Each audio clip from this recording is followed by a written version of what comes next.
Well, good evening, everyone, and a very, very warm welcome. My name is Professor John Jurians. I am the Director of the Whitlam Institute within Western Sydney University. Together with my colleague and friend, Professor Jing Han, from the Institute for Australian and Chinese Arts and Culture, it is our pleasure to be able to welcome each of you here to this very special event, to hear from the Honourable Kevin Rudd AC, 26th Prime Minister of Australia, in conversation with Professor Jocelyn Chey AM about his new book, The Avoidable War, The Dangers of a Catastrophic Conflict Between the US and Xi Jinping's China. We are joined this evening by many distinguished guests from the diplomatic corps, both past and present, current and former judicial officers, those who have or are serving in local, state and federal government, for Western Sydney University, and last and certainly not least, friends from the wider community. Welcome all. Friends, Matilda Harry, a young, proud academic, award-winning Wiradjuri scholar, currently a PhD candidate with the Graduate Research School at Western Sydney University, will now welcome us to country. Matilda is passionate about creating positive social change through education and is achieving this through her community activism, her public engagements, her board memberships, and as a volunteer in numerous grassroots community programs. Her doctoral research focuses upon Indigenous youth success and mentorship. Matilda.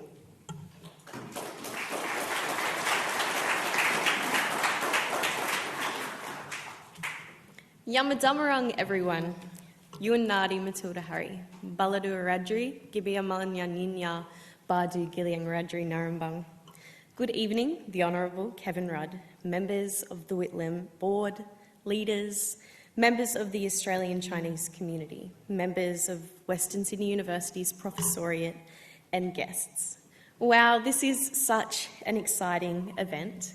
As you know, my name's Matilda, and I'm a proud Wiradjuri woman with ancestral and spiritual connections to Goanna country, Gugar country, in central west New South Wales. The language I spoke earlier is my language, Wiradjuri language, and I speak it today with permission from my elders and Darug elders as a way to pay respects to those who pass it on to us young ones. I'm lucky enough to know some of you, but for those who don't know me, I'm a proud Aboriginal Australian woman, a daughter, granddaughter, brother, sister, auntie, partner. I'm also an educator, a writer and a PhD candidate. Tonight we meet on the ancestral home of the Barramadigal peoples of the Darug Nation. And this is really special Nora to me because this is where I was born and I continue to live, study and work. So I pay my utmost respects to Darug ancestors, peoples, lands and waterways. Darug elders are really strong and resilient and generous as they continue to share the dreaming of this country. So tonight I thought I would share some interesting information about the country that we're on to help us connect, considering that the Parramatta River runs parallel to where we are now, as it actually borders our campus. Darug elders note that the name Parramatta actually means where the eels lay down, and since creation, the short-finned eels have migrated from the Parramatta River out to sea, with recent research documenting them travelling as far as Papua New Guinea and New Caledonia, where the adults breed, lay their eggs, and then they die. And when the babies hatch, they instinctively swim all the way back home to the home of their parents, the Parramatta River, and they stay there until they're ready to make the journey themselves, in which they spawn the next generation. So this dreaming story and research shows that despite all the changes that have been made to the Barramadigal River, the eels continue to grow, to swim out to sea, to spawn, and their offsprings return home to their ancestral home. So despite all the changes and damages done to country, Indigenous ways of knowing, our ways of being, and our ways of doing are practiced and shared in communities just like this one. I'm thrilled to be here tonight, and I really thank the Whitlam Institute and the Institute for Australian and Chinese arts and culture, for warmly inviting me to join the Honourable Kevin Rudd as he discusses ideas from his new book. I look forward to listening to you yarn about Australia's position in relation to China and the US, and I hope it incites new ways of thinking about current geopolitical crises amid the overwhelming news cycle. I want to conclude by my acknowledgement by sharing a Wiradjuri philosophy that my very wise pop and elders have instilled in me. Back home we say, Yidi Amara Yaramangari, and this roughly translates to remind us all that it is all of our responsibility to respect, care for and value country and community for generations to come. Mendanguwu Yanaglumwai Dijirim, may my ancestors walk with you all tonight. Thanks.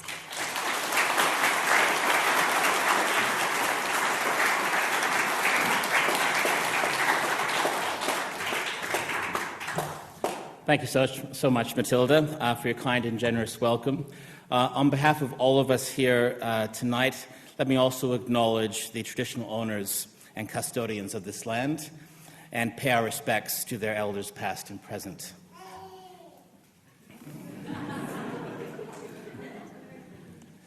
This year marks the 50th anniversary of Australia's establishment of diplomatic relations with the People's Republic of China on the 21st of December 1972. The exchange of diplomatic relations and the recognition of China was an extraordinary achievement by the Whitlam government. It was famously preceded by Gough Whitlam's intrepid 1971 visit to China when leader of the opposition. This visit was the first contact between Australian and Chinese political leaders since 1949. This bold overture promised to recast relations between the two countries, but it was a politically risky gambit. The question of whether to recognize the legitimacy of the Communist government of China was one of the major foreign policy debates of the Cold War era. Whitlam had espoused recognition of the People's Republic of China from as early as August 1954, when he became the first member of Parliament to urge Australian recognition of China. For decades, Australia had looked to China with distrust, anxiety, and paranoia. The Whitlam government's establishment of diplomatic relations allowed a mature cultural, social, and economic relationship to develop. As Australia's relationship with China is again center stage, Whitlam's plea that we should be able to empathize with China rather than perceive it entirely from the perspective of our own insecurities seems very contemporary and prescient. Whitlam said, quote, "One of the greatest troubles in relations between China and the West is that we expect China to believe the best about our statements of intention, while we choose to believe the worst about hers. We expect understanding for our own fears, but we have never tried to understand hers. We have been obsessed by our historical experience, but we scoff at China's obsession with her own experience." The Whitlam Institute commemorates this historic visit and its impact on Australian-China relations. Gough Whitlam's strategic, respectful, and independent approach to diplomacy established a new place for Australia in the world. 50 years on, much can be drawn from this approach in how we tackle the foreign policy challenges of today. We are extraordinarily fortunate in our guests this evening. It is my distinct pleasure to be able to welcome and introduce Professor Jocelyn Chey, AM, and in a few moments, to call upon the Honourable John Faulkner to introduce the Honourable Kevin Rudd, AC. Professor Chey has had a stellar career in the diplomatic service and in academic life. From a position as lecturer in Chinese studies at the University of Sydney, she moved to Canberra in 1973, when Australia first established diplomatic relations with China. For more than 20 years, she worked on Australia-China relations in the Department of Trade and Foreign Affairs and was posted 3 times to China and Hong Kong. From 1975 to 1978, she had a diplomatic appointment as cultural counsellor in the Australian Embassy in Beijing, before taking up a position as Senior Trade Commissioner in the Australian Embassy in Beijing from 1985 to 88, and finally as Consul General in Hong Kong from 1992 to 1995. Now, during this time, she was instrumental in helping lay the foundations for trade and cultural relations between China and Australia. She was the key administrative officer in the Australia-China Council at the time of its founding in 1979. From 1988 to 1992, she worked outside the public sector as director of the China branch of the International Wool Secretariat. Now retired from public service, Jocelyn is a visiting professor at the University of Sydney, a consultant in Australia-China relations, and is a founding director and adjunct professor of the Australia-China Institute for Arts and Culture Foundation here at Western Sydney University. Professor Chey is a China expert. She's a longtime friend of Mr. Rudd and the perfect conversationalist for this evening. Professor Chey, you are most welcome. May I please now invite the Honourable John Faulkner to introduce the Honourable Kevin Rudd, AC. John.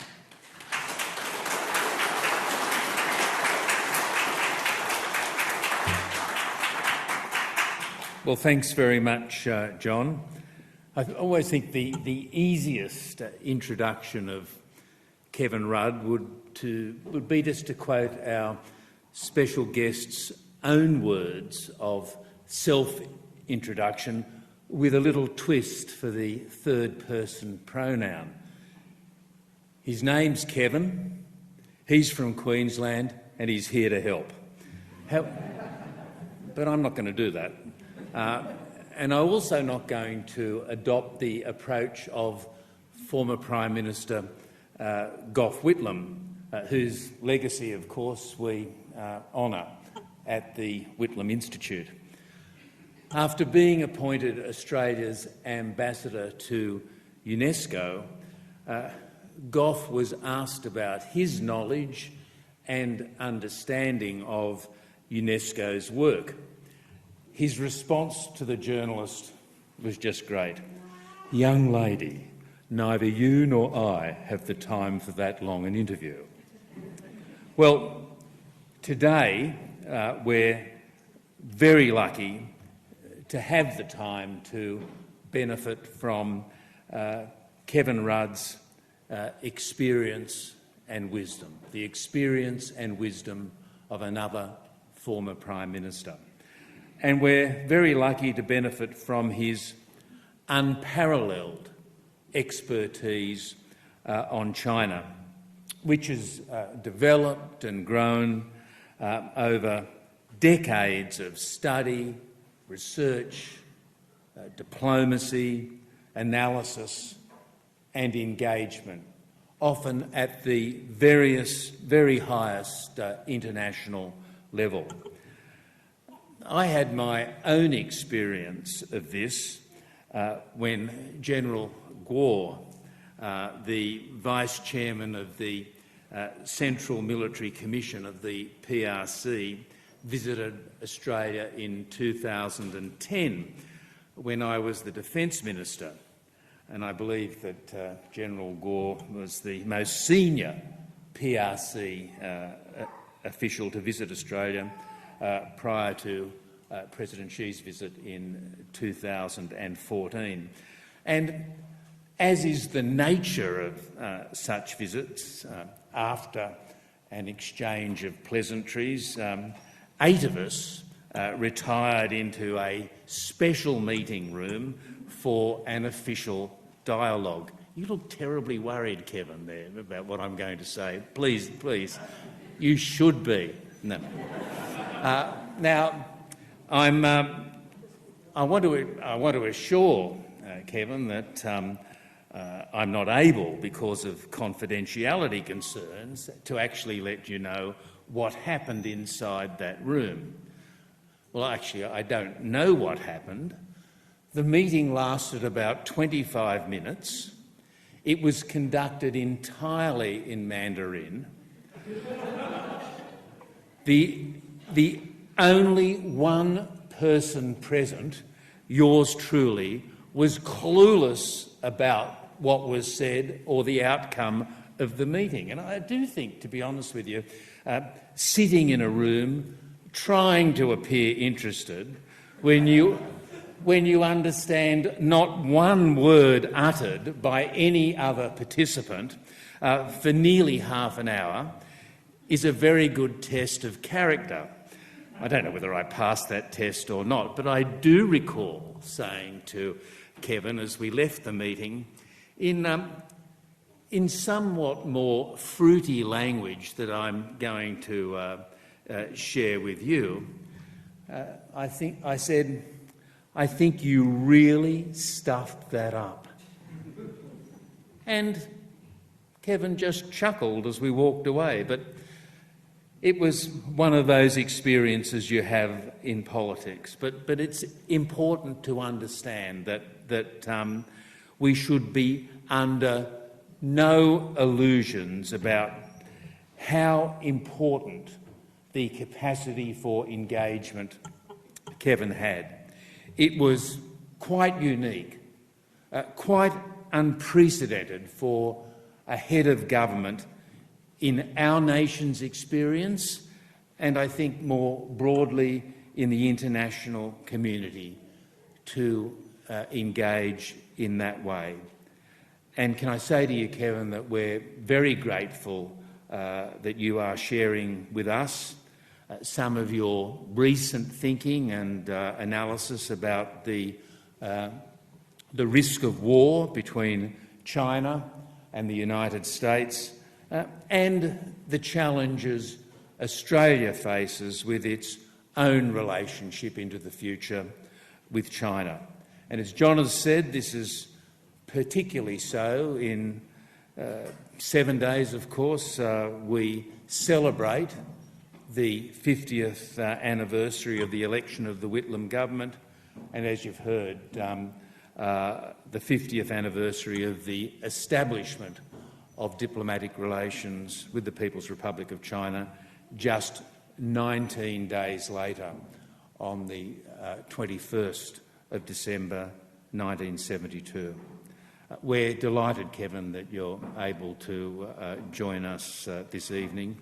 It's an honour for the Whitlam Institute, and it's an honour for Western Sydney University to have you. Ladies and gentlemen, please welcome former Prime Minister Kevin Rudd.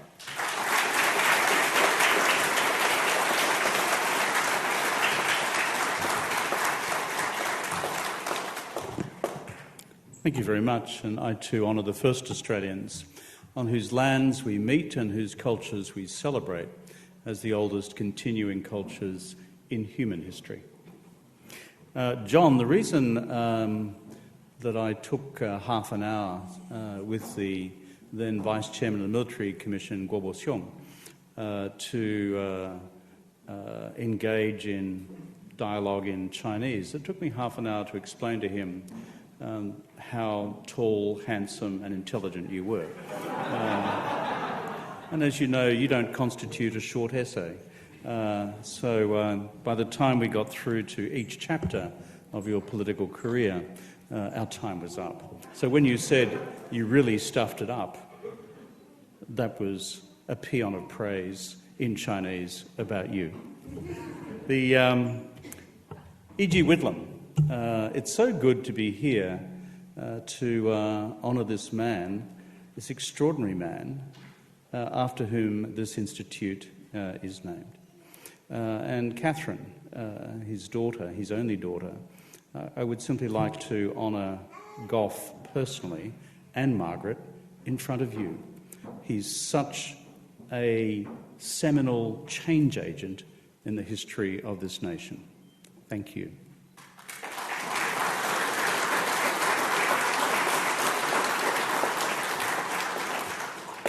To Jocelyn Chey, who I've known for decades now since we worked together in Beijing in the Mesolithic period. That was the 80s. And I haven't changed a bit, nor has Jocelyn. But we did good things together in those early days of the Australia-China relationship. But I'd also like to honour, Jocelyn, your scholarship and your contribution to Australian diplomacy in what also provided at that time difficult challenges as well. And to all of our friends at the University of Western Sydney, Therese and I have an enormous soft spot for this university. Therese actually holds an honorary doctorate from this university, and she holds this institution in the highest regard. And the founding vision of this university, which is to make educational opportunities open for all, not just for some, but for all, consistent with the Whitlam vision for the nation's future, including poor kids from a rural background in rural Queensland like me, to extend that vision here to this vast patch of Greater Western Sydney, says much about Gough and his vision for the future and much about this great university. So I congratulate the university for what you have done. I've been given 10 minutes to explain the vision splendid on the sunlit plains extended about where to now between China and the United States. Can I do this first by simply explaining what I've been doing since I left these shores some 6 or 7 years ago, and why I've come to write this book entitled The Avoidable War. When I left, I went to the US and ended up as president of the Asia Society. The Asia Society was established in 1956 by John D. Rockefeller III to build relations between the United States and the emerging countries and economies of Asia. And this was barely 3 years after the end of the Korean War. It was midpoint between the first and second Taiwan Straits crises. And on top of that, it was 6 or 7 years before the first hostilities in Vietnam. This institution has sought to build those relations over a very long period of time, through good times and in bad. And my job was to establish its first formal think tank. And we began as a start-up, and now we have a staff of 50 or 60, focusing purely on Asia. And within that, we've now become one of the largest think tanks dedicated to the study of China in the United States. And so we take pride in our achievements as an institution, but it is why professionally I have remained engaged on the great questions of China's future, its impact on the world, and its impact on us as Australians as well. As part of that, I decided that it was important to try and understand Xi Jinping. I'd met him in Canberra. I have met him a number of times in Beijing. And the question I'm asked most often in the world is, who is this man? What does he believe in?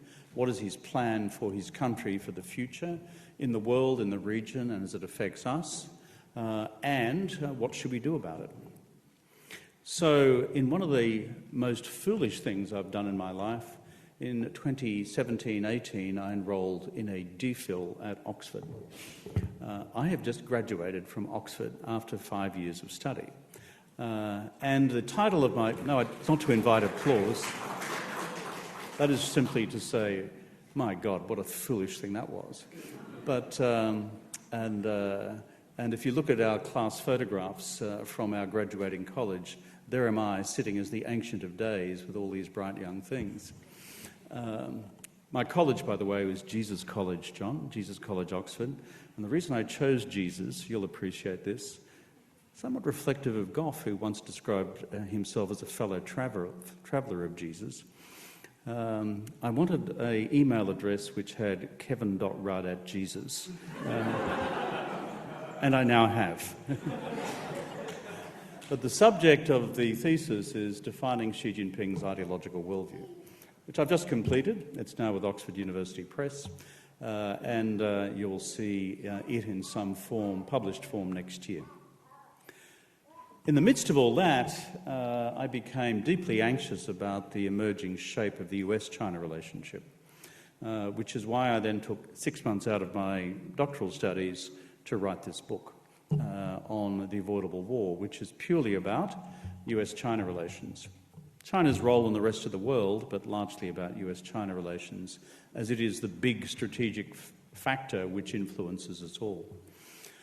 And the thesis of the book, which I will now come to, is relevant to our discourse in this country and in all countries, whether they are friends, partners and allies of the United States or friends and partners of the People's Republic of China. Right now, whether we like it or not, there is a strategic competition between the United States and China. It's clear. It doesn't matter what language is used to describe it, there is such a competitive race underway. And the object of the competition is which country emerges as the preeminent power in our region and the world by mid-century. Both sides are cagey about the way they describe this, but if you look at the entrails of military strategy, you look at the entrails of their economic strategies, what is happening in the great technological race between them, and the unfolding ideological discourse distributed by each about the future shape of the international system, this competition is on in earnest. The Americans call it such, they call it strategic competition. Our Chinese friends prefer not to call it that. But when you look at the essence of it, that is what is at stake. Some have asked, how did it get to this? And I think there's a couple of factors at play which we need to be very mindful of. The first is, from a realist view of the world, there is an unfolding balance of power between China and the United States across the Taiwan Straits. China wishes to reunite with Taiwan under a single Chinese sovereignty. Taiwanese don't want that, and the United States is supportive of Taiwan maintaining the status quo. So, analysing carefully the unfolding dynamics of the physical balance of power between China and the United States and Taiwan and other US allies in the region is one big driving factor underpinning the current dynamics in the US-China relationship. And that balance of power has been shifting slowly but inexorably in China's favour, militarily, economically, in trade, in capital flows, in technology, depending on the category of technology that we are talking about. And this, therefore, has caused this competitive relationship to rise much closer to the surface. The second driving factor underneath all of this is the fact that Xi Jinping himself, as China's leader since the end of 2012, 10 years ago last month, 10 years ago this month, has changed China's strategic course. Deng Xiaoping, China's former leader, and Jiang Zemin and Hu Jintao, who replaced him, had an axiom about how China should conduct itself in the world, which in Chinese was very simple. Hide your strength, bide your time, never take the lead. And underneath that, there was a doctrine which Deng Xiaoping enunciated to the party internally, which is that China's foreign and security policies should be servants of its national economic policy. And that is that China should develop its economy, become a strong global economy, and then over time gradually increase its foreign policy footprint in the region and the world. That was very much Deng Xiaoping's, very much Jiang Zemin's, very much Hu Jintao's strategy. As of the party's central work conference on foreign affairs, and in November, December of 2014, Xi Jinping changed strategic course. He did so formally. He did so in explaining to the party's entire international policy establishment, military, foreign policy, the intelligence apparatus, and the rest, that China was now going to embrace a new strategy of 分发有为, or striving for achievement. And the object of striving for achievement was to change the reality on the ground in order to change the international and regional status quo in a direction more compatible with Chinese interests and more consistent globally with Chinese values. And so that too has been an animating force in the structural changes we see at play in US-China relations over the last decade or so. Number one, a change in the objective balance of power between them in China's favour. Number two, Xi Jinping departing course from his predecessor in order to reach out and to change the status quo. Which brings me to the third driving factor underneath all of the above, which is the United States' decision as of about 2017 to change strategic course in response. And it was in November of 2017 that then National Security Advisor H.R. McMaster enunciated a new national security strategy for the United States entitled Strategic Competition. And his conclusion was that the old strategy of strategic engagement with China, albeit strategic engagement with hedge, which was predicated on the idea of incorporating China fully within the international economic system, fully within the international political system, in order that when China did emerge as the world's largest economy, it would work within the rules of the system as it already existed. That was the assumption. In fact, it didn't have an assumption that China would become a democracy, though that is often said. That was ultimately a decision for the Chinese system and the Chinese people themselves.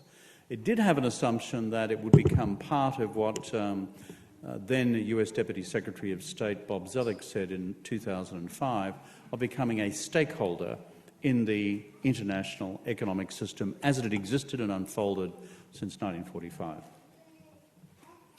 So the United States concluded that Xi Jinping's change of strategic course meant that China was now headed in a different direction and was beginning to establish an international system over time with its own Chinese characteristics, and that therefore America's centrality to the pre-existing system was under direct challenge and threat. So the Americans changed course themselves. And since the election of the Biden administration, this strategic doctrine of competition has itself become entrenched on a bipartisan basis in the United States.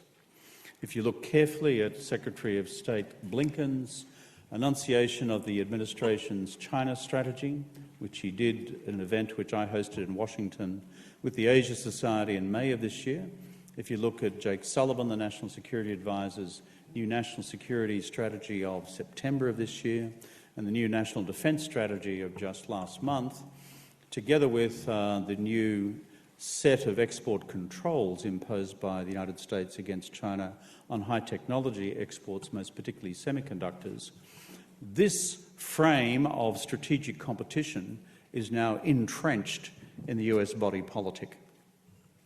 So the reason I begin our discussion this evening by saying, why are we having this competition, this strategic competition, is that there are animating factors at work. Change in the balance of power, moving in China's direction. Change in Chinese national strategy under Xi Jinping, changing the status quo, regionally and globally. And a US decision to respond strategically by changing course on its own part, encapsulated in this doctrine of strategic competition. So to conclude these remarks before we go to the conversation with Jocelyn, the purpose of the book is not to challenge that reality, because it is the reality. I could wish it was different. It's not. So I'm not in the business of sprinkling Scandinavian fairy dust across the top in the hope that everyone hops in the jacuzzi and tomorrow morning has a better understanding of each other and it's all right by 11 o'clock tomorrow morning. Regrettably, international relations doesn't quite work that way. It's a hard, realist business. Instead, the argument I put is a much more simple one. It says, at present we have unmanaged strategic competition, and it's dangerous. There are no rules of the road under unmanaged strategic competition. There are no strategic guardrails. Increasingly, it's been a free-for-all for the last 5 years.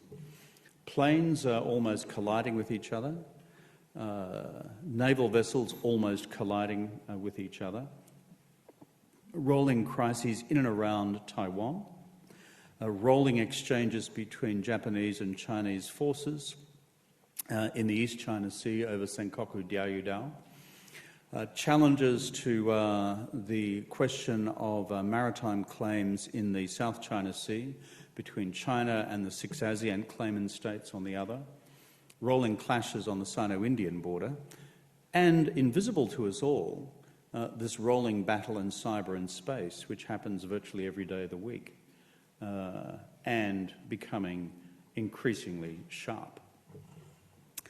The problem with each of those things is they are capable of triggering any day of the week war by accident through incident, escalation, crisis, conflict, war, turbocharged by nationalism on either side of the equation, Chinese or American.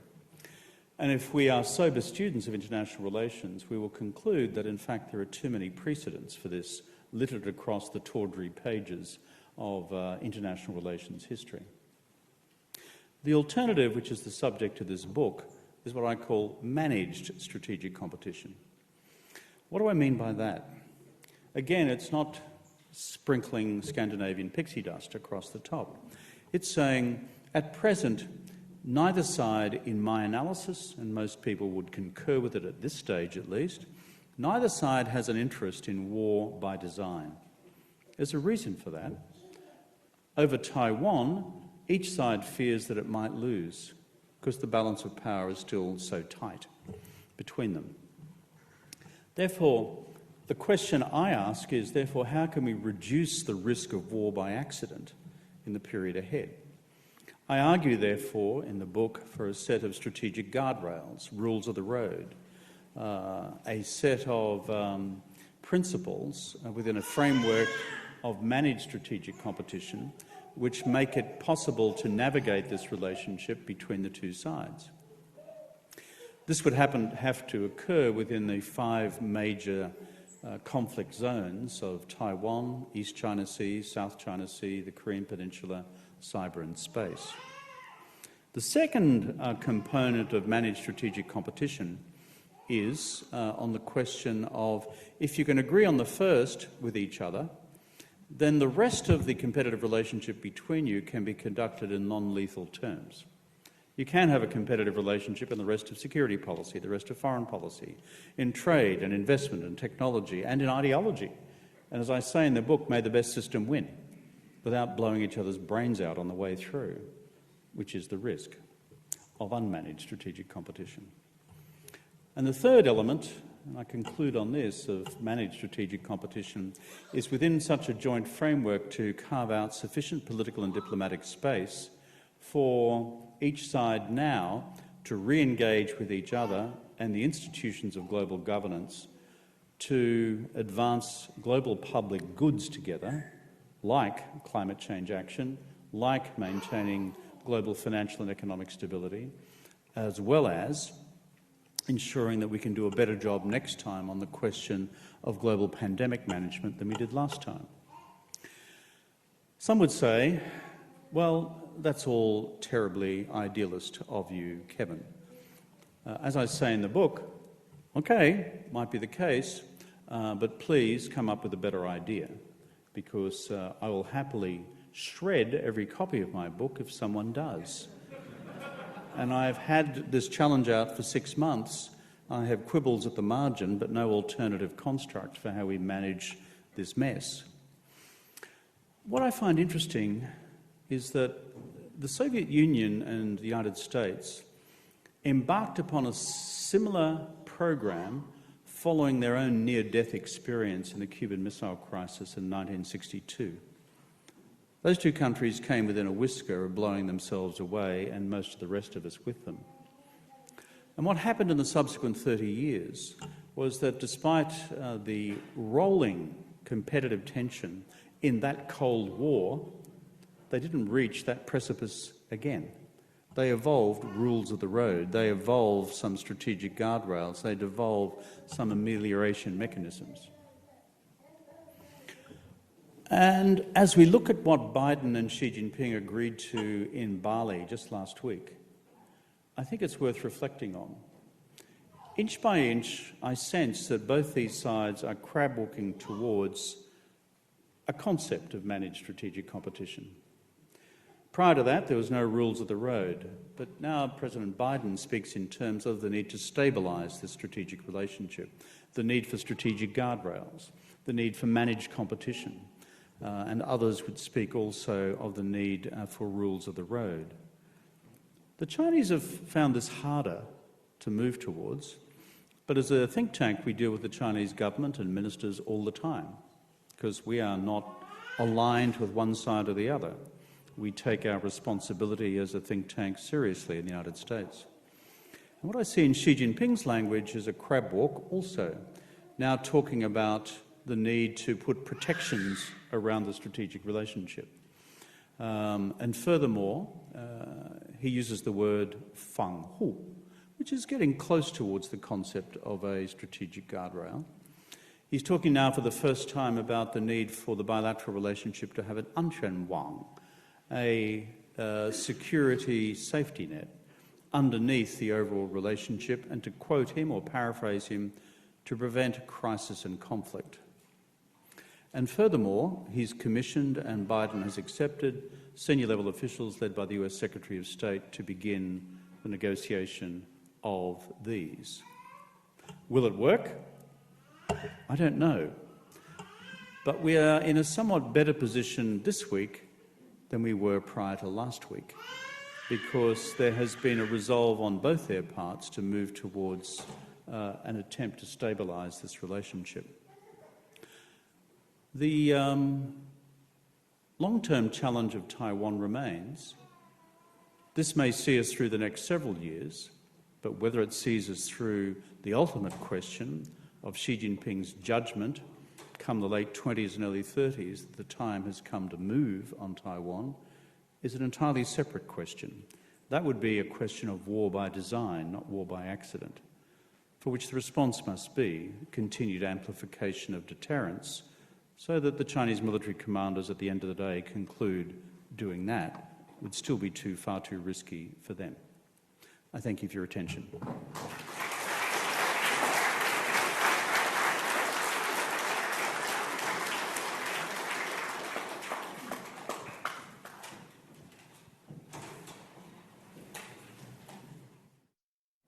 卢科文你好，好久不见了。我还活着，我还没有去看马克思，还没有去看马克思，是40多年吗？我们可以继续讲中文的，不管那个懂不懂。这个老部长他们都不懂，但是我们老干部他们一直说汉语，好不好？We just said again, John, you're very tall, very intelligent, and very good looking.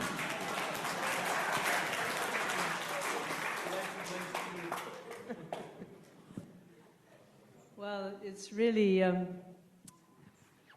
been quite a week for both of us, I think. I know your book has had many, many launches. This week, I've been taking part also in a workshop at the ANU about the contributions to scholarship by Dr. Pierre Rickmans, who was, I think, your lecturer when you were studying China. Supervisor. Supervisor, yes. Supervisor of your doctoral thesis. It leads me to the first question I was thinking ask you as I've just come from that workshop. Why? I'm sure lots of people ask you, but what was it that prompted you to take up the study of Chinese and an interest in Chinese culture? A lack of fascination for a career in Queensland animal husbandry.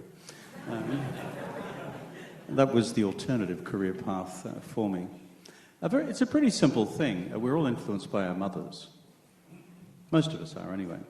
And in my case, I grew up on a farm in rural Queensland, and it was a perfectly happy, bucolic life. But sitting on a horse one day with my father, he asked me whether my future would be beef or dairy. And I thought, maybe not. And I was only about 10 at the time. And Mum simultaneously would just feed me books. So I used to just disappear and read. So I began reading books about, actually, architecture. And I remember this book on classical architecture, which up the back had these couple of pages on classical Chinese architecture, roofs. And I thought, this is really interesting. And then when China entered the United Nations in 1971, was readmitted to the United Nations as the People's Republic of China, my mother walked into my room and handed me that day's paper, with the headline, "China takes seat in the UN." And my mum, who'd never been to high school, she was a nurse during the war, said, "This will change the world." There you go. And so that was a long time ago. Then I watched with rapt fascination on our black and white television in rural Queensland, Catherine, as Gough did what Gough did in 71 and 72. And I thought, whatever he's doing, I'd like to do that. And here's the final part, which brings these narratives together. As a 15-year-old, I wrote to the Australian Foreign Minister, E.G. Whitlam. As you know, Gough was not just Prime Minister, but for the first season was also Foreign Minister. He didn't trust any of his colleagues to be Foreign Minister. And I said, "Dear Mr. Whitlam, this are the subjects I'm doing at school. I think I'd like to be a diplomat one day. What should I do? Yours sincerely, Kevin from Queensland." I'm 15 years old, right? And then this letter comes back from Gough, signed, see that signature down there? Signed with that signature, saying, "Dear Kevin, thank you for your letter. I encourage you in your studies. You should really study a foreign language, preferably an Asian language. And then I would encourage you then to go to university and apply to the Department of Foreign Affairs. Yours sincerely, E.G. Whitlam, Foreign Minister and Prime Minister of Australia." And being a good Queenslander, we just take orders from above. Yeah. To get back to Pierre Ryckmans, a remarkable scholar. So he was, as you said, he was the supervisor of your doctoral thesis. Honours thesis. Your honours thesis. Honours thesis. On the central figure of the 1978 democracy war, Wei Jingshen, who was an advocate of what he called the fifth modernization. So how did you come to choose that topic? And do you think that it was a good introduction to start with this sort of anti-establishment, dissident philosophy? Or has it in fact coloured your view of China since then? The reason I chose that as the thesis, which I wrote in 1980, was because, as you know, you had this extraordinary and tumultuous period of political change in China between the death of Mao in September of 76, the rehabilitation for the third time of Deng Xiaoping in 77, 78, accompanied by, of course, the purge of the Gang of Four and those around them. What fascinated me was, to be honest, not so much Wei Jingsheng, the individual, but what fascinated me was the surrounding domestic politics of China at the time, as it left the Cultural Revolution model of domestic politics and sought to embrace a more regular form of politics, and the massive internal convulsions within the party in that 76-79 period. And most of the thesis deals with that. I did translate Wei Jingsheng's trial in full. It was smuggled out to Ming Bao in Hong Kong. Got a hold of the text, and then no one had put it into English at that stage, so I did. But the principal prism of interest was to understand the power dynamics of the Chinese Communist Party.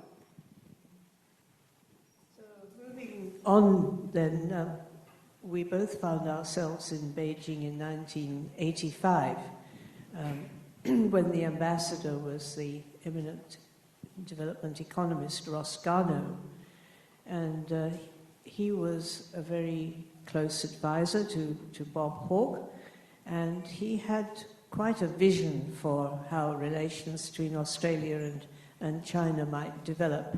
He saw that our economies were, use his term, complementary, and that further engagement with China and with Northeast Asia, including Korea and Japan, would be to the advantage of all the parties concerned. So there seemed to be, at that time, a great many opportunities to doing things. We were not short of initiatives. And it was also a time when visiting ministers from Canberra would almost had to be cautioned not to be too enthusiastic about the potential for development. So there were also on the Chinese side, I think there were some quite enthusiastic people who responded to the opportunities, including Hu Yaobang, who came to visit Australia, and Jocelyn. And you mention in your book that you met Hu Yaobang when he visited the embassy. I can remember that dinner too. I also remember his return invitation after his visit to Australia. I don't remember, were you at that rather small Can't quite occasion? remember. Yeah.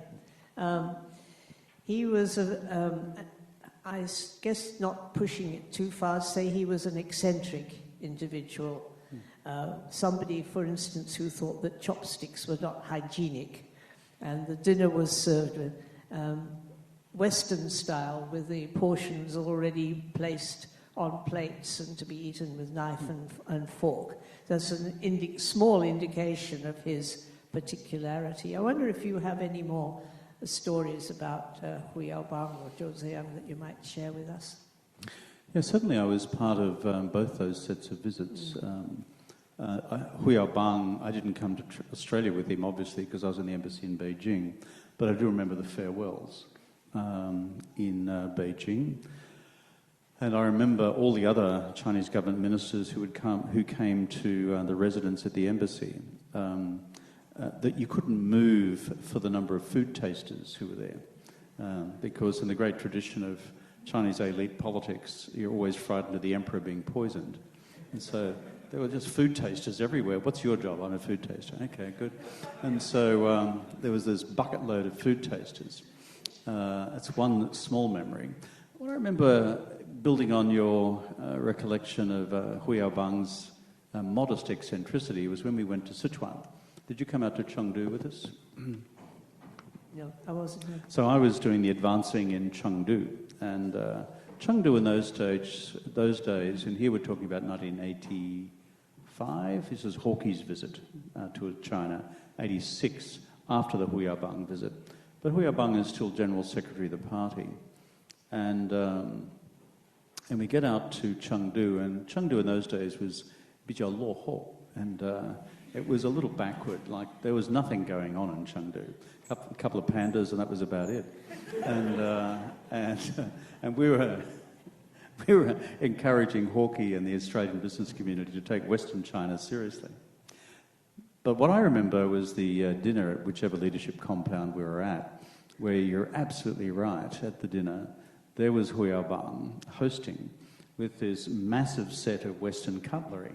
So, as you know, if you're having a Chinese meal, you've got one set of chopsticks, and then you just pile food onto your plate. Well, Hu Yaobang, believing that we had to be respectful to the Westerners, for every single Chinese dish had a new knife and fork. So you'd sit down, and there's like this ocean of forks and ocean of knives out the either side of either plate. It was kind of fun. So, but I remember him being a live wire enthusiast for Australia. Any Kiwis in this room? New Zealanders? Good, I'm about to be insulting. So Hu Yaobang pronounced to the Australians, he said, 澳中双方关系是丰富多彩，澳新关系是比较无聊。 He said Australia relations are full of diversity and different tastes and flavours. There's a lot going on. He said the New Zealand relationship's pretty boring.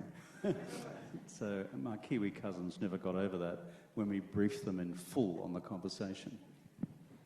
Well, of course, both Hu Yaobang and Zhao Ziyang fell foul of factionalism within the Chinese Communist Party, which seems to be a continuing feature of perhaps particularly of a one-party state.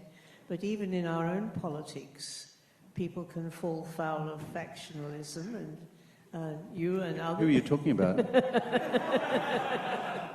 God, never get your friends to interview you. Yeah, Faulkner, what were you doing that night? Do you think that factionalism is an inevitable in politics? And do you think that perhaps it's the guarding against factionalism that is one of the driving forces of Xi Jinping's current policies? Well, as you know, the whole Chinese term for faction is a negative term. Even back in Chinese classical history, the whole idea of factions in the Chinese court was something which was 斗不好. And so, and certainly in the contemporary period as well, the number of people, the daily editorials have been written in the last 75 years warning about factionalism. Okay, so you warn about factionalism because it exists and has long existed within the Chinese Communist Party. In many respects, I think because the Communist Party does not have the automatic stabilizers of a regular election, we have a regular election in Western democracies, which is whatever you think of the mob in power or the mob who are not in power, ultimately the legitimacy process is sorted out through the ballot box. We go and vote, for good or for ill, there's a new government, and outside of the United States, everyone accepts the result. January 6th. The Chinese Communist Party, being a revolutionary Leninist party, doesn't accept that principle at all. They regard we on the centre-left in Australia as a bunch of soft, sentimental parliamentarians. It's a split that goes back to the Second International in 1886. But in the Chinese Communist Party, because there is no regular, as it were, mechanism to sort out success and failure, then it does become a brutal factional struggle for power internally. That's the truth of it. Mao ran a constant series of factional campaigns against those who he designated to be rightists and splittists, and that's before 49. Look what happened at Yan'an, quite apart from what happened in the Fan You, the anti-rightist campaign. And then subsequently, in his fight back after his failure in the Great Leap Forward. Roll the clock on. After the Cultural Revolution, there's a fight back from the other faction, which is concerned about the success of the economy rather than the purity of Marxist-Leninist politics, led by Deng, led by Jiang, led by Hu, and led by, let's call it, the Communist Youth League faction, all of whom wanted to reprioritise economic growth rather than class purity. And so they prevailed for the better part of the next 35 years. And Xi Jinping now has reservations about the predominance of that group, which is why at the 20th Party Congress you see, again, the last remaining representatives of that group, Li Keqiang, Hu Chunhua and Wang Yang, removed. And therefore there is now one faction, it's called the Xi Jinping faction. He thinks. So, thank you. We know that your book is titled about reference to Xi Jinping's China, not just China. So it's all about Xi, really. And you've already made some comments about what you think drives Xi as what motivates him. But do you think that just now, when you were reflecting on, back to Yan'an, of course, his father was a leader in the, might say, even rescued the stragglers at the end of the Long March. So he was there in Yan'an, and that's where the family commitment to Marxism begins there. Is that the main driver, do you think, or is it a kind of patriotism and nationalism? Often in the China analytical world, outside of China, we assume that there is a binary alternative, which is either you are a Marxist-Leninist or you're a patriotic nationalist. My thesis, the one that I've just written, is that Xi Jinping is both. I describe his Shujieguan, his worldview, as being one of Marxist nationalism. Now, as a matter of logic, that is a problem, because Marxists are internationalists, not nationalists. But as you know, Marxist-Leninism, even as applied by Mao in the earliest days of the party, after he assumed control of the system from about Zuni Conference on, from about 1935-36 onwards. If you read the early documents, it's both about ideology and it's about the party being equipped to, uniquely equipped to realize China's national salvation. So I see Xi Jinping as very much being in that Mao tradition of Marxist nationalism. He's moving to the left on Leninism, moving to the left on Marxism as far as politics and the economy is concerned, but he's moving much more assertively on nationalism and China's foreign policy and security policy remit. So that's why I call him a Marxist nationalist. There's a preference in Chinese thinking or writing to make numbered lists of things. I think everybody, it's now become sort of standard in English. We all know about the Gang of Four. Perhaps we don't know about some of the other numbered lists, with for instance, the 5 poisons or the 6 arts of the gentleman and so on. And in modern history... Foucault and I were the Gang of 2 in our government. The Gang of... In modern history, we've had Deng Xiaoping's 4 modernizations. Jiang Zemin had the 3 represents. And Xi Jinping has the 2 establishes. And I think perhaps you may have caught this virus from China, because in your book you've got the 10 circles of Xi Jinping's political concerns. That's because I wanted to be bigger than all of them. And then you've got 10 scenarios for possible solutions. Were you conscious that you were adopting this kind of Chinese formulaic, or do you naturally think like that? Well, you know something, Jocelyn? Descartes was not Chinese, and he thought in numerical sequence as well. And I'm a member of the Western Academy. I'm not part of the Chinese Academy. No, I just enumerate, as Faulkner will remember from multiple cabinet meetings, because I find it easier to remember. And furthermore, there is so much what I describe as sludge written about contemporary China that I'd much rather crystallize the arguments in manners which people can grasp, accept or reject, rather than just wallowing around in conceptual marshmallow. Well, I've found another list which is buried in your book but not completely obvious, so I'd like to offer it to you. And that is, your book is about the 3 traps. The first one that you mention is the Thucydides trap. And the second one that you mention is the middle income trap. And the third one that you mention is the debt trap, particularly in China's Belt and Road Initiative. I don't know if you were conscious that you have these 3 traps scattered through your book. I mean, I think they're all very significant and they're all validly included in the book. I wondered if you'd ever thought of them as like in a series like that. Well, certainly I'm conscious of each of them and as elucidated in the book, but they all deal with different parts of one aggregate reality.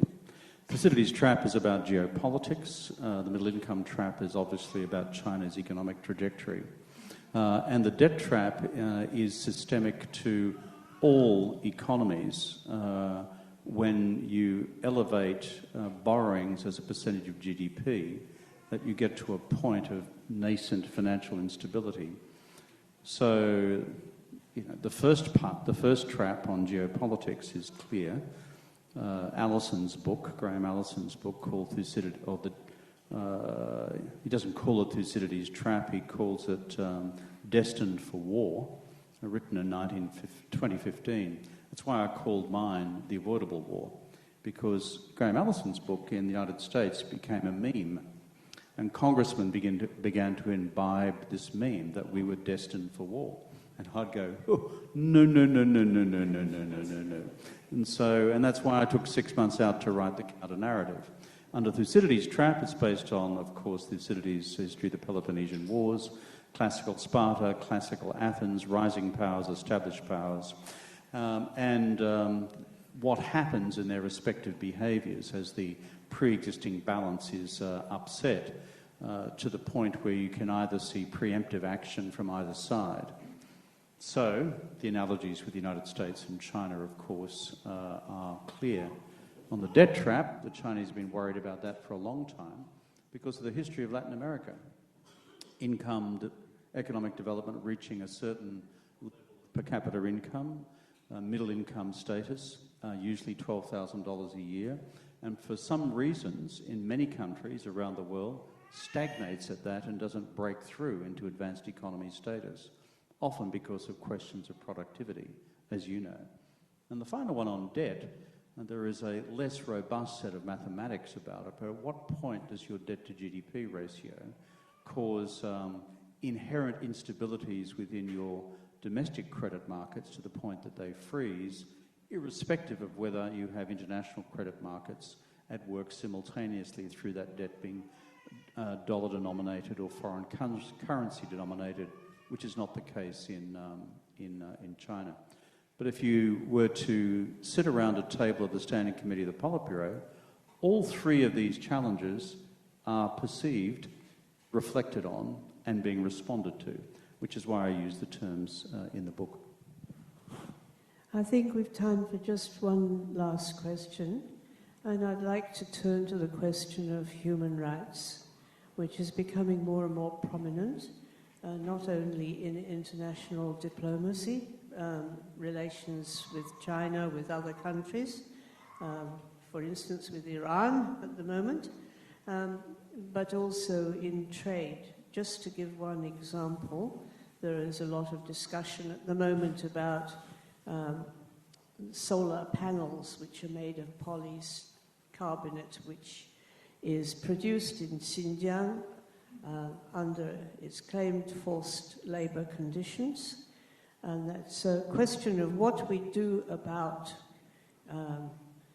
it's almost impossible to verify once a product goes into the international trade market. You don't know which part of it has been produced under forced labour conditions and which parts of it are acceptable. So it's becoming an extremely complicated issue in trade, quite apart from the issues that might be raised in bilateral diplomatic relations. We seem to have a particular problem with China's policies towards the Uyghurs and other ethnic minorities, Muslim minorities in Xinjiang province. How do you think that these issues should best be addressed? Well, any framework for Australian strategy towards China will automatically incorporate human rights. It's not a question of choice, because if we choose to ignore that, we cease to be Australian, and we are part of a universal human rights tradition. It's not a function of being from, quote, the West, unquote. And the reason I say that is because Australia in 1948 signed and ratified the Universal Declaration. And the Universal Declaration of Human Rights of 1948 was drafted by Eleanor Roosevelt, and part of her drafting committee was senior representatives of the then nationalist government of China and the then Indian government of China. The idea that this was a Western construct, the 1948 document, is empirically wrong. And if you look carefully at its drafting and the autobiographical reflections on its drafting, this was not an attempt to reflect, the United States Constitution in an international instrument, and it doesn't. So when we talk loosely about human rights, I'm always of a mind that we go back to the foundational documents, because China has ratified that document. Australia has ratified that document. In the 1960s, there were two further documents, the International Covenant on Civil and Political Rights, which China has signed but not ratified, which we have signed and ratified. And the third document is the International Covenant on Social and Economic Rights, which both Australia and China have signed and ratified. So you put that together, that's the fabric of international law on human rights. So therefore, my argument is that rather than sort of pick and choose what you care to identify as being the problem du jour, that we anchor all of our engagement with our Chinese friends in the international instruments, because that's the universal benchmark. And against that universal benchmark, you would say that the Chinese have achieved extraordinary success in the economic rights of the Chinese people by lifting them out of poverty. And they have. It's a remarkable achievement.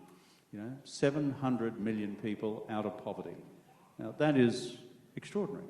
At the same time, on civil and political rights, the truth is that if you're from Tibet and from Xinjiang, and if you are a Tibetan or a Uyghur, then you do not have the same ability to exercise the same freedoms if you're a Han Chinese. Now, the incarceration of Uyghurs is on a large scale, as documented by the Human Rights Council investigatory report recently concluded. My argument is that is part of an Australian strategy. It is one part. The others are our alliance with the United States, which doesn't mean compliance with the United States on every item of US foreign policy. The other part of our strategy for managing the China relationship is working hard to advance trade, investment, and economic engagement to each side's advantage. Fourthly, to work with our Chinese friends in the global institutional arrangements through the G20, through the UN, through the UNMCCC on climate change, on global financial stability, which we did in the global financial crisis. I spent so much time on the phone with Chinese leaders during that crisis, helping to deliver the outcome which we produced in the G20 summit in London in March of 2009. And if there's a final principle, which I often talk about, it's if you're going to disagree with China, then a piece of strategic wisdom is this, if you're Australians. You know the classic Chinese aphorism, sha yi jing bai, okay, which is kill one to warn 100. Now, that dope Morrison and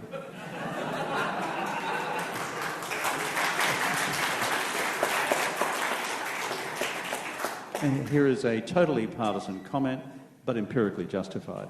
That dope Morrison never understood sha yi jing bai. And so what does he do? He goes out in unilateral position on the question of a global investigation, the origins of COVID-19. Nothing wrong with that. I had co-authored a similar request as a former Prime Minister in an open letter in the New York Times with 100 other former heads of government. Okay? So there was no sha yi jing bai because there were already yi jing yo bai. There was already 100 others. So if you're going to part company with China, just be a bit pragmatic about it. Take time, bring together a coalition of governments in Asia, in Europe, elsewhere in the world, and advance that as a common position and say to our Chinese friends, we don't agree with this way forward, and here are the reasons why, and we have this position collectively. Much harder to have your head blown off like Morrison did. What a dope.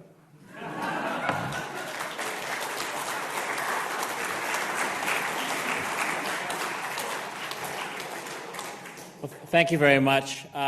We do now have some time for some questions from the audience. And we have two microphones, one here, and Ran is going to go to that side, and one here from Amita. Now, by show of hands, thank you. Can I have Ran have a question here? We'll take three at a time. So one here, and Ran. Questions in the front here, and the gentleman there. So can I have this question here first, please? So I just got a question, because we all know that she is completely in power. And my question is, what can we really do as an international society to stop it from happening? Because as you mentioned that she definitely wants to reunite China, and Taiwanese don't like it. But also I think it's a large amount of people in China. They also want China to be reunited under the Republic of China banner, rather than PRC banner. Of course, their voice are always ignored, or it's not that allowed, because it's not allowed. But however, as an international society, what can we do to stop it? Thank you. Can we have the question here, please? Hi, good evening, Kevin, and thank you. Appreciate all you've done for Australia. And I'm just thinking about what you said about, I don't know, was it fairy dust or something, that we need to sprinkle fairy dust down? And you seem to make it sound like something that's impossible and impractical. But when I heard you talking about the origin of the human rights with those three people you mentioned, it seems like that is the basis of that fairy dust that we need to sprinkle down. And how can we really get practical about this and bring it down? Thank you. And we have one final question from the gentleman here. Can we get the microphone to him, please? Mr. Rudd, I really appreciate your concern about the possibility of the avoidable war actually happening and how to get away from it. One thing I've realized recently about the Australian situation is that it's just a small number of people who decide whether Australia goes to a war that's not a defensive war. And that small number of people might include a former prime minister that you just referred to and a few other people. So I wonder what is it going to take for the Parliament to start taking responsibility for deciding about going to wars which are not defensive, but are, as I've heard the term, wars of choice, where you go somewhere else and join in a war that's really not about your own territory. Thank you. Okay, thank you. On the first question, which is what can we do about the dynamics of Taiwan, and you're right to say that as China's stated policy since 1949 to reunite with Taiwan, it is equally right to observe that in the terms of diplomatic recognition with the United States in 1972 and in the communiques of that year, Shanghai 1979 and 1982, that the United States has never accepted that reunification should occur by armed force, but by negotiation. And that formed the basis of, let's call it the common position on the One China policy. And that has always been my approach, and it should be the approach of every future Australian government. There is one China, and the idea that there could ever be a future Republic of Taiwan is itself such a fundamentally, strategically destabilising argument that it destroys what the Taiwanese people themselves want, which is to maintain the status quo. That is my view, that the objective of policy should be to maintain the status quo, unless our friends in Taiwan decide they want to become part of a broader confederation with the People's Republic of China at some future point, which enables them to pursue their own form of, shall we say, provincial autonomy. So that's kind of my view. Now, how do you do it? I think there are two things that are in the world of real policy, maybe three. The first is the argument outlined in the book and in articles I've written and now partly reflected in the discourse of the two countries is manage your competitive relationship in a manner which reduces the risk of war by accident. And what can the rest of us do? The international community is now urging both China and the United States to do that. And if you look carefully at their statements in Bali, both of them referred to the urgings of the international community to manage the relationship strategically in a more stable fashion. So these propositions do not fall entirely on deaf ears. They know that there is a wider court of international opinion looking carefully at this. And what I've suggested here is a framework through which you do it. And variations on a theme, I think, are reflected in the way in which the two sides may seek to take that forward for what I call the short to medium term. Second point is, for the medium to long term, you still run up against the hard question of does China still intend to use force to obtain Taiwan when it feels that the military and economic balance is more advantageous for itself. And there, the responsibility for all of us who do not want that to occur is to continue to build forms of persuasive deterrence, military, financial, economic, political and in foreign policy terms, with a wide coalition of states in order to cause Chinese military and economic leaders in the late 20s and the early 30s to conclude that the risk is still too great. The third thing I think should be done is our Taiwanese friends need to be encouraged much more forcefully to resume a political track with Beijing. At present, there is no political dialogue between the two sides. The technical reason for that is that the current Taiwanese government refuses to accept the premises of what's called the 1992 Consensus. Now, that is an amorphous document in itself. For those of you who've read the 1992 Consensus, it's a bit like reading the 39 Articles of the Anglican Church. They could mean anything. Sorry, I thought you might... as an Anglo-Catholic, I've read the 39 Articles, and they can mean anything. But to allow our Taiwanese friends to think that they can just carry on regardless and not pursue a political track with Beijing to look at permutations and combinations for the future with mainland China, I think places far too much burden and far too much stress on the US relationship and on the US military relationship. Because if there's no political track between Taipei and Beijing, guess what? It automatically goes into the Washington-Beijing track, and because that diplomatic relationship has been a mess for 5 years now, it goes into the military track, hence the fireworks we see. So we need the third element of what I'd recommend is getting our Taiwanese friends to start having some speaksies. Just quickly on the other two. What I meant by pixie dust, by the way, not fairy dust, there's a technical difference, is as follows. Normative statements that if only these two countries would get together and really understand what their core interests and values are, that they could reach some magical zhongyong, some magical golden mean, some magical pinghang, some magical datong, which would bring the two sides together, is frankly fanciful. And the reason I say it's fanciful is that both these countries deeply understand the other's strategic ambitions. China wants to take Taiwan by force if necessary. America doesn't want that to happen by force. And both strategies are being aligned accordingly. China wants to become the preeminent regional and global power by mid-century. The United States doesn't want to cease the American century. So for those when I talk about fairy dust, pixie dust, it's saying, oh, I wish they would just talk more and get on better.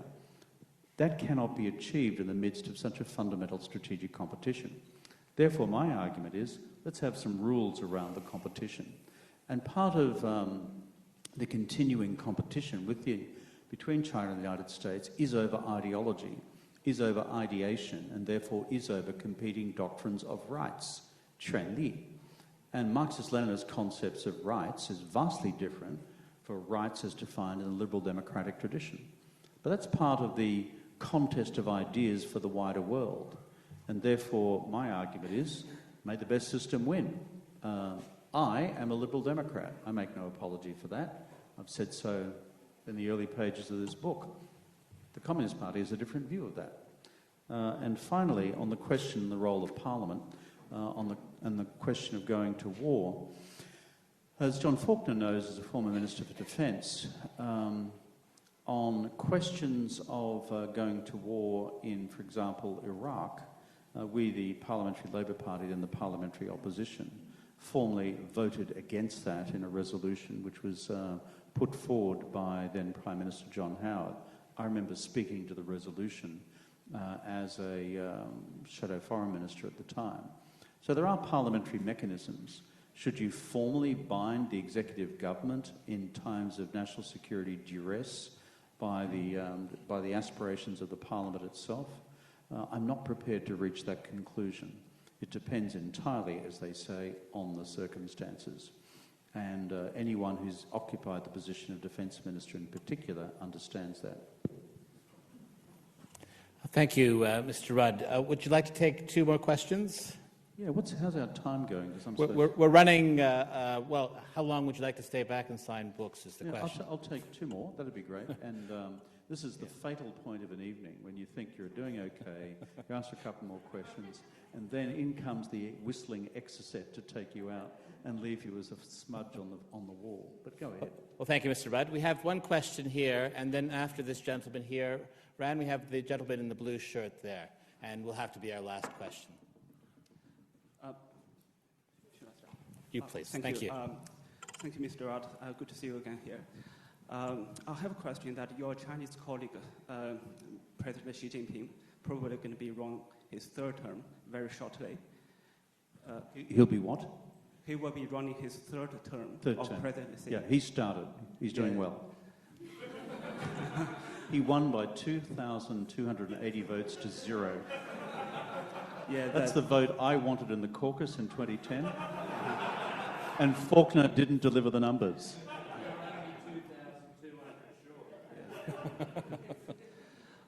Okay, yeah, that's what we do. I just want to ask, President Xi Jinping has got probably most powerful leader in Chinese recent history. And if you look at the names of the members of the Standing Committee of the Political Bureau in China, this could be the most united administration. That will give him the confidence to take Taiwan. And we do believe that must be on his to-do list for the third term, and possibly not in a peaceful way. So I just wonder if that happened, if China took Taiwan, US military, what consequences would China face? Does America and the Western world have the capability to cut off China from the rest of the world, economically or politically? Okay, I got it. Thank you. And can we have the question up there, please? Yeah, a slightly different crowd to last night, Kevin. Your former Belfer Centre colleague, Professor Xiang Lenxin, gave a talk 2 weeks ago at the Watson Institute where he broached the subject of what President Biden was talking about when asked directly whether they would defend Taiwan. He then alluded to, and you haven't mentioned it tonight, the 1979 Taiwan Relations Act. And many other commentators at the moment are looking at the nuance and recall some of the details of the debate that then Senator Biden had and made in comments about the Taiwan Relations Act. Should we re-look at aspects of that? Part two, Professor Ian D. Henry. Parts. I always worry about two parts. Yeah, exactly. Part two, Professor Ian D. Henry of the ANU Strategic Studies Centre has done some original analysis on the cables and text of the negotiations on the ANZUS Treaty, and the granular detail of that shows that there was no concept that people would come to defend Taiwan. The cables from Sir Percy Spender, Allegra Spender's grandfather, made it extremely clear that there was no intention of going to war. And people will remember the time the Korean War was bubbling along and the 7th Fleet was sailing up and down the Taiwan Strait protecting Formosa, as it then was. I think I've got it. Good. Thank you for that. I knew I should have gone early. A couple of thoughts. Essentially, the first question is how would the United States respond? And I think if it was to happen now, first point is I do not believe it is currently in Xi Jinping's planning for it to happen in his third term. The reason for that is I do not believe that the Chinese calculus about the balance of military power across the Taiwan Straits is sufficiently decisive for them to be guaranteed of winning. Remember Sun Tzu Bing Fa, the Art of War. Paragraph 1, war is a great matter of state. If you lose the war, you lose the state, unquote. Don't you love classical Chinese? Sort of boom. You know. So, and that is etched into the cerebral cortex of every single Chinese leader. And as you know from other of the 7 Chinese military classics, the other Chinese aphorism is that victory is best secured without firing a shot. So under those circumstances, I do not see a credible scenario where you would have war by design during Xi Jinping's 3rd term. I'm much more concerned about the 4th term. And the reason I'm much more concerned about the 4th term is that China's military, financial and economic and technological plan for the next 5 years is to overcome the deficiencies it currently faces in order to deliver it the overwhelming shock and awe which it believes it needs in order to not replicate the military idiocy of Vladimir Putin in Ukraine. What would the United States do? Under the current Biden administration, given the 4 statements to date by President Biden that the United States would militarily defend Taiwan, if he was still the President of the United States, I think it is inconceivable that he would not act militarily. I believe that's also the assumption of the Chinese. Number 2, what else would the United States do? It would seek to mobilise the sort of financial and trade sanctions against China from the rest of the world that is already deployed with the rest of the world against Russia, and with monumental consequences given that these are the world's 2 largest economies, not Russia, which is a relatively minor economy. Number 3, and I think this is the big variable, is over the next 5 to 10 years, what will be the composition of US presidential politics beyond the Biden administration? Will the Republicans come back? Will it be a neo-isolationist Republican Party influenced by Trumpianism, which actually is not forward-leaning on the question of alliance solidarity? Or are we post that Trumpian phase in Republican politics whereby the Republican Party returns to a more mainstream pro-alliance America in the world, not America isolationist view? That's the open question for the future, for which I cannot make a prediction. On the Taiwan Relations Act and its provisions, it's always worth reading the TRA because it's pretty robust. Remember when Carter finally extended diplomatic recognition in 1979, the Congress then turned around and legislated and said, well, thank you very much, President Carter, but here are the constraints. And Carter did not seek to veto the Taiwan Relations Act. He signed it into law. And it provides, among other things, a sufficient guarantee of military supplies for Taiwan to ensure its capacity to defend itself against Chinese mainland military aggression in the future. And it constitutes the keystone of American current strategy, together what President Biden now refers to routinely as America's 6 assurances to the Taiwanese. By the way, keep your eyes peeled on the other thing going through the Congress at the moment called the Taiwan Policy Act, the TPA, which is one of the more lunatic pieces of American legislation I have seen. It says that Taiwan should be designated in the future as an American treaty ally, and furthermore says that Taiwan's representative office in the United States should be redesignated using the Lithuanian formula as the TRO, the Taiwan Representative Office. Both of these things go to the core of the One China policy and therefore run themselves right up against the 3 communiques and therefore become, in my argument, causus belli. I think the Democrats and President Biden will seek to take out the most difficult parts of this legislation, but we are watching it very carefully as it progresses its way through the Congress. And on the ANZUS provisions, there are only 2 provisions in the ANZUS Treaty, and they are as follows, that the Australia and the United States, as the 2 contracting parties, shall consult to meet the common danger if either A, the armed forces of either contracting parties come under attack in the Pacific area, or B, if the metropolitan territory of the contracting parties is attacked. And that is a commitment to consult to meet the common danger. In the 71 years since ANZUS was announced by Percy Spender and Dean Acheson, I think, in 1951. It's only been invoked once, and that was on September 11 when the Metropolitan Territory of the United States was attacked. And that actually triggered the so-called war against terrorism. So as to its future application on any other Pacific scenario, no responsible Australian Prime Minister or former Prime Minister or Foreign Minister or former Foreign Minister or Defence Minister or former Defence Minister comments publicly on the application of the ANZUS Treaty to any future strategic scenarios. It is not a productive thing to do. And the only exception to that is the idiot Dutton, who has done so.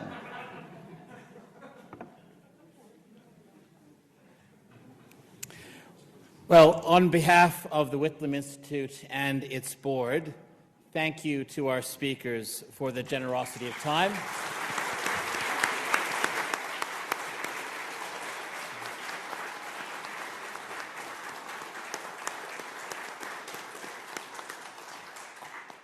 And of course, thank you for your many, many insights. Understanding China's grand strategy, the order it has created, and the constraints on its exercise of power may help statesmen avoid catastrophic miscalculations and to secure further gains upon the promise of 50 years ago.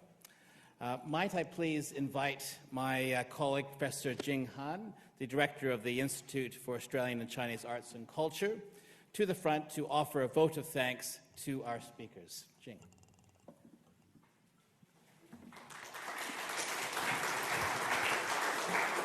Thank you, John. Thank you, the Honourable Kevin Rudd, AC, and Professor Jocelyn Chey, AM, for this great conversation, insightful, enlightening, and engaging. I still remember the excitement of having the first Prime Minister of Australia who is fluent in Chinese. And I worked at SBS for 23 years at SBS Subtitling. We divided people in the world into two categories. One, monolingual. Two, bilingual or multilingual, who see the world very differently. I also remember the thrill of subtitling the Prime Minister Kevin Rudd's speech in Chinese into English. And in that 5 minutes speech, the Prime Minister used the word therefore, 所以, 20 times. But today I didn't hear one time you say therefore, 所以. Those of us born Chinese are very lucky because we were born speaking Chinese, which is a very complex and intriguing language to learn. That is why Chinese people are super appreciative of Mr. Rudd and Professor Jocelyn Chey, who have learned Chinese so well.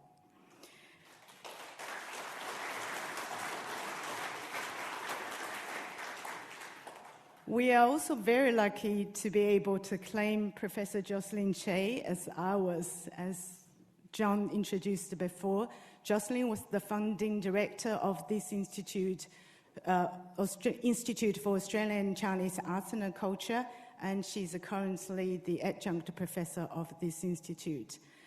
Jocelyn's sharp mind, a wide range of knowledge, and intellectual power are hard to match. She has all our admiration and respect. She's just an inspiration.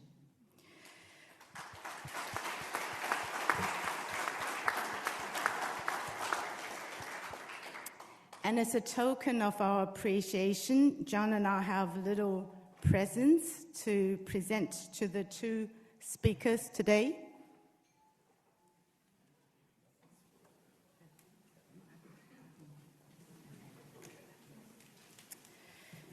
This one is a set of 5 greeting cards made of paper cards.